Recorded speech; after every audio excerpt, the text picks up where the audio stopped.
Good morning, YouTube.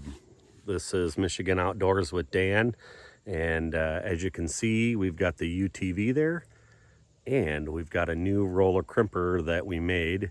And as you can see here, we have just roller crimped all this. We're down here at the pond, so you can't quite see it, but over there is a pond. Been pretty dry.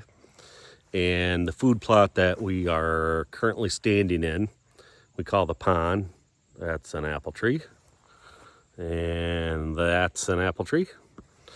And this was planted May 23, 2026.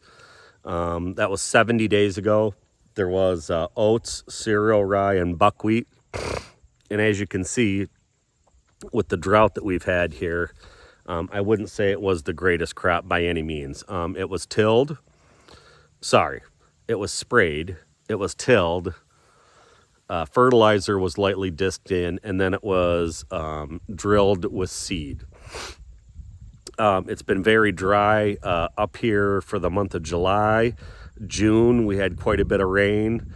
And what I'm going to do here as I get ready for my fall food plots, and today is the August 1st, I think. I think it's the first weekend in August. In fact, I know it's the first weekend in August. And so what I'm going to do here is I'm going to go around to all my food plots with the roller crimper here. I'm going to lay everything flat, and then I'm going to go back with a dose of glyphosate and spray it. I'm going to probably wait a week, maybe more, and then I'm going to drill it with cereal rye and some clover. So stay tuned, and I hope you have a good day.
So back here again, looking at the roller crimper, as you can see here, it is basically just an old lawn roller, and I took some steel, put it in a chevron pattern.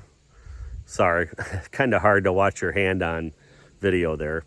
And I'd say it's a success. I think it's a 54-inch width old lawn roller. As you can see, it's kind of beat up. I welded some steel onto it, and it's half full with water right now.